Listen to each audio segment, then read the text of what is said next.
the reality is that life is harsh. The reality is that there are no second chances out there. And the reality is that people actually lose their lives every single day. The reality is that if you do not take this precious moment that you have right now, this day that we take breath every second, and treat it as our last day, then we are wasting it. Very true. And every wasted day just takes us closer to an empty life. You see? And a lot of people have a life that has been empty for so long, and they have got used to that emptiness. They have got used to that mundane day-to-day existence. They come to accept it as this is life. Instead of which, this is a moment where we live, where we can actually change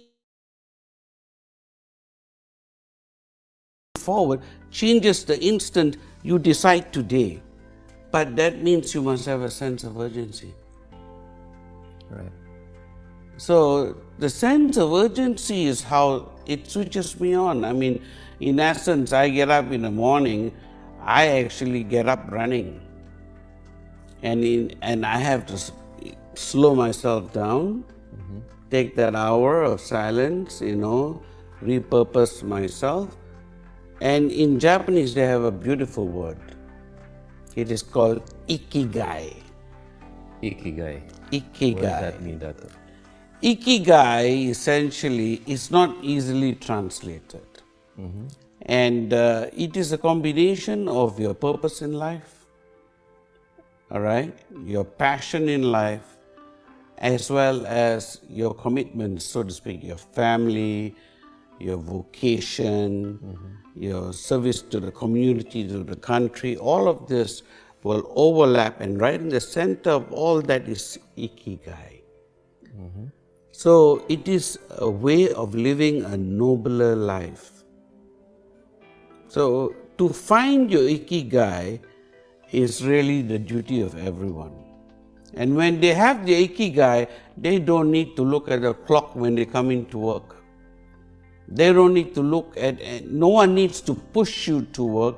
No one needs to drive you, because your ikigai is enough. It's self-motivation. It is, yes, it is in essence to find that purpose in your life, right?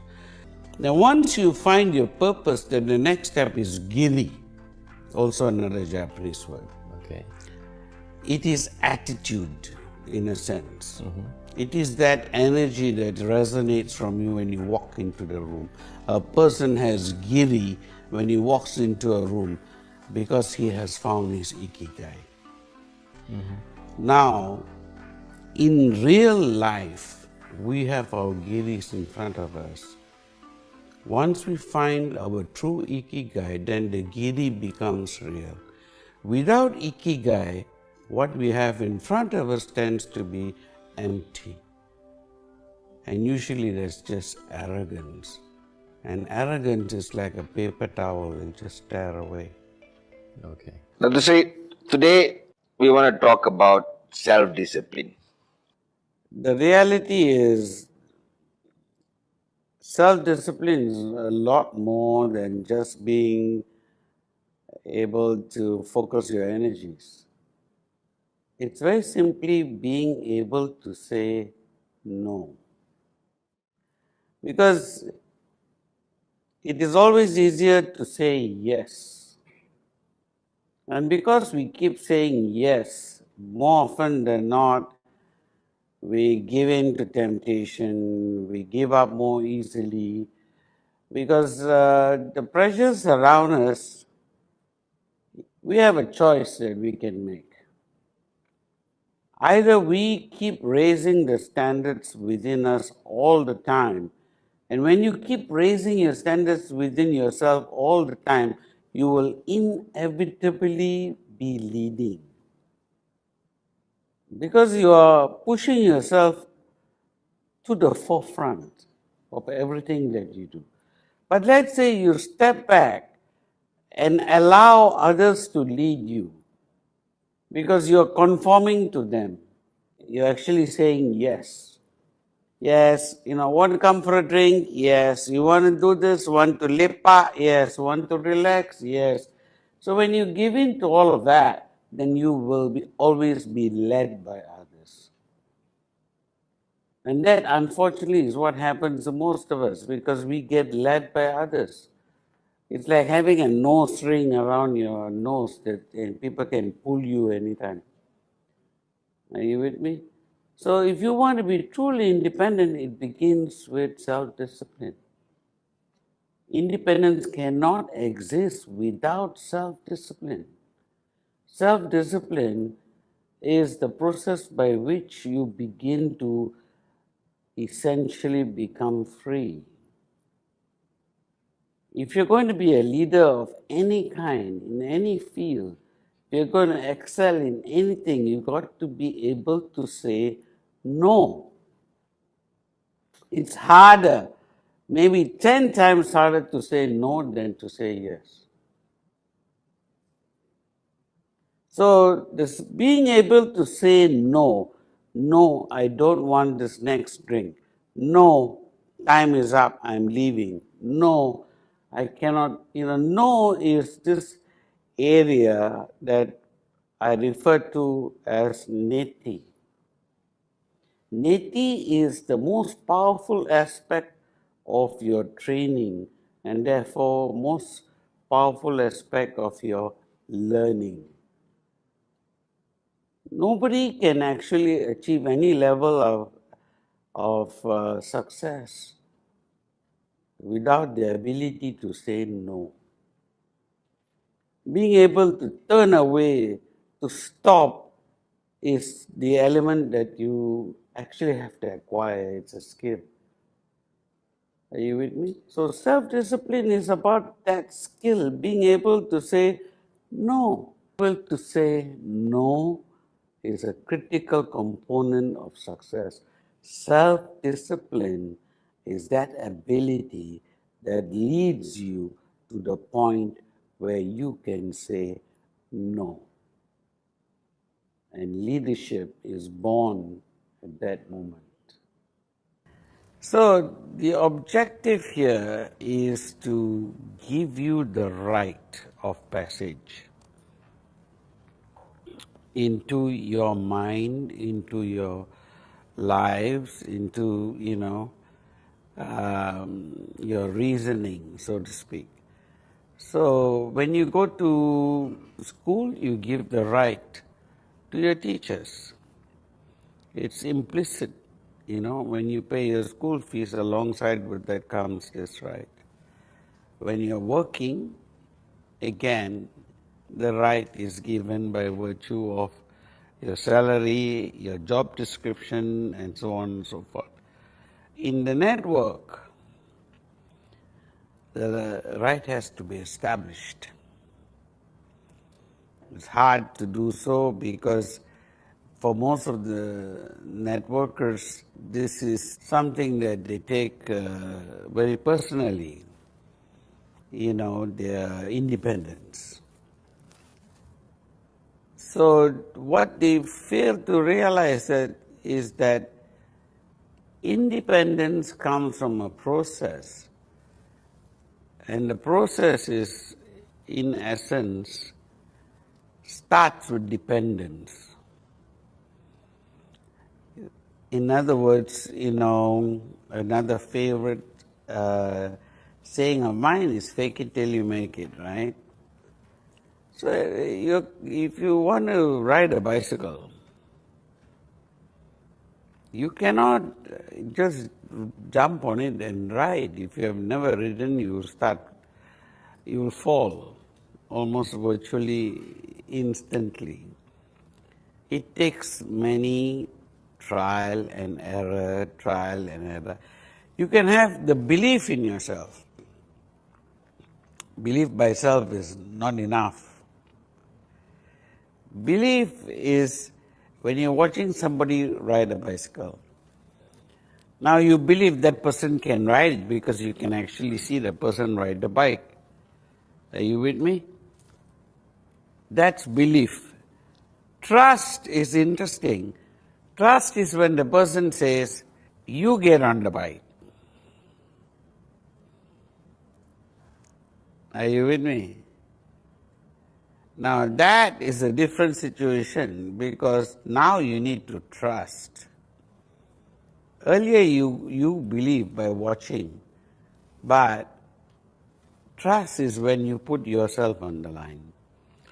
So trespass is basically that process. You will start your learning curve with whoever it is that is guiding you, leading you, so on and so forth.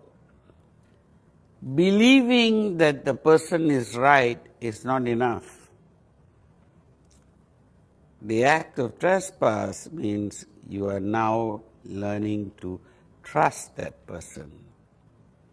That process of trespass is when belief changes to trust. Are you with me? So we can all believe it is okay. This is my upline. He is making money right now.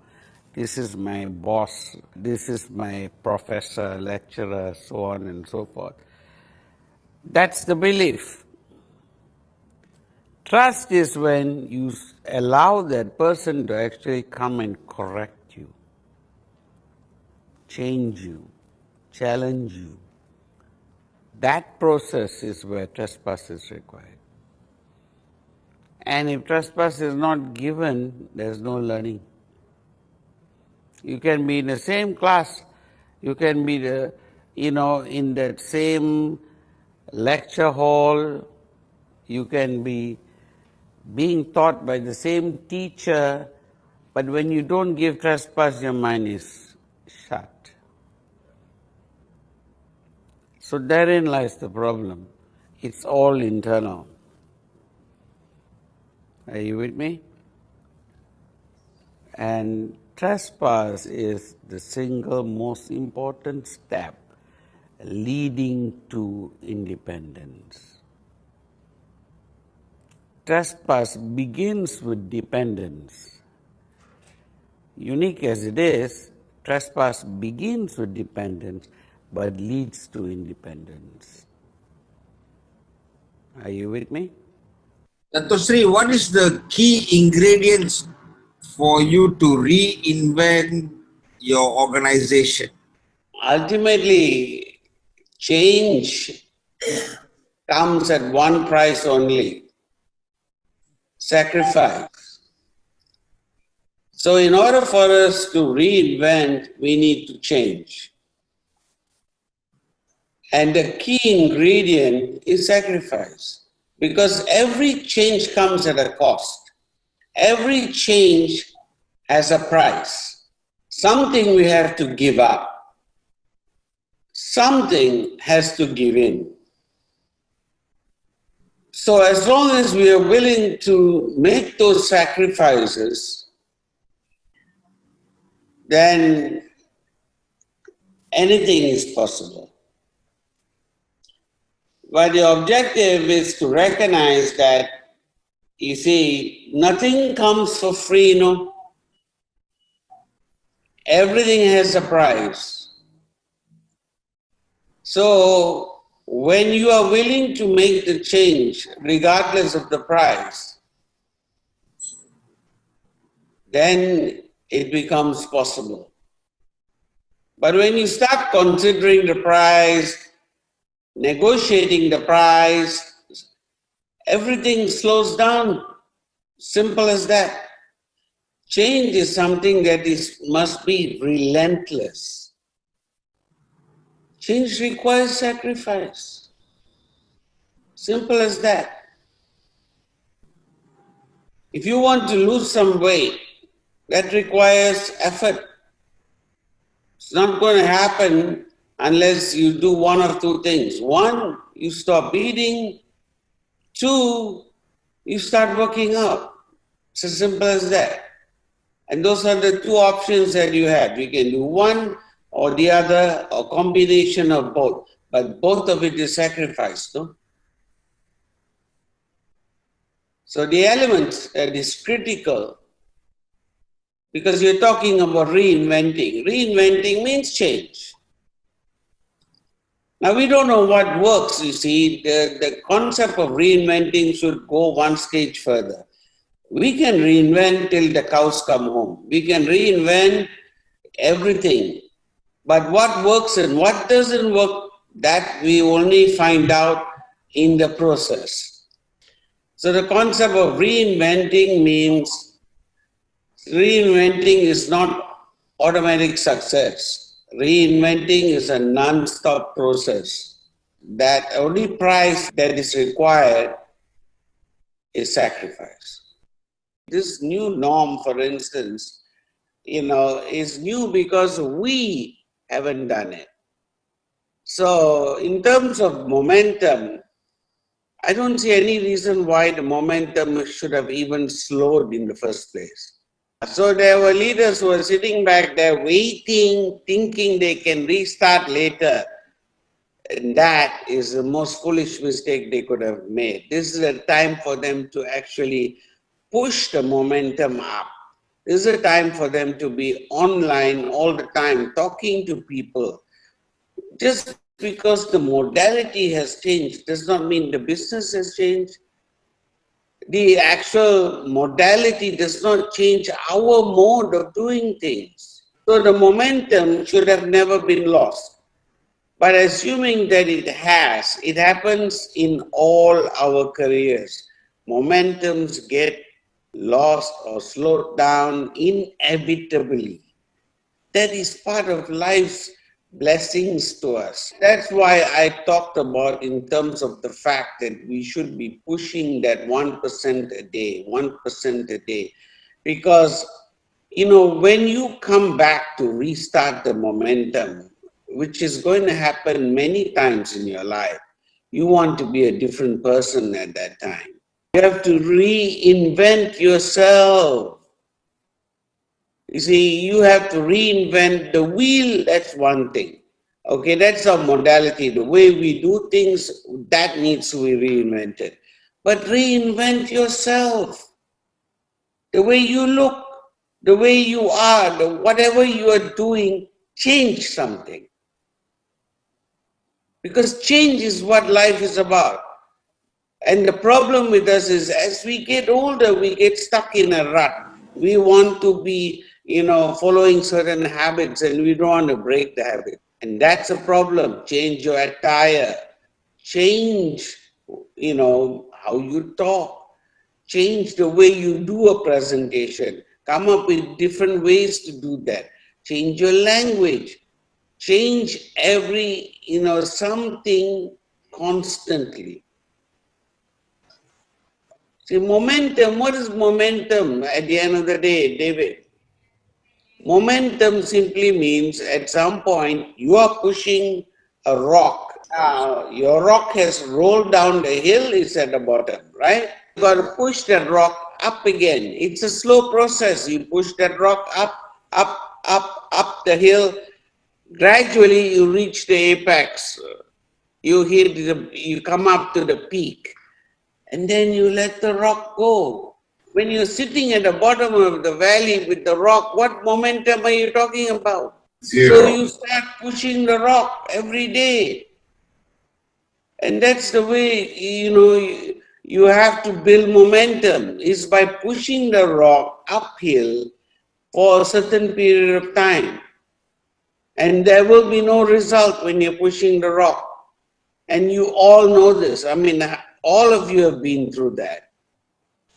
When you're pushing the rock, that's not the time to look at momentum. You're pushing the rock. So you do, what is required every single day.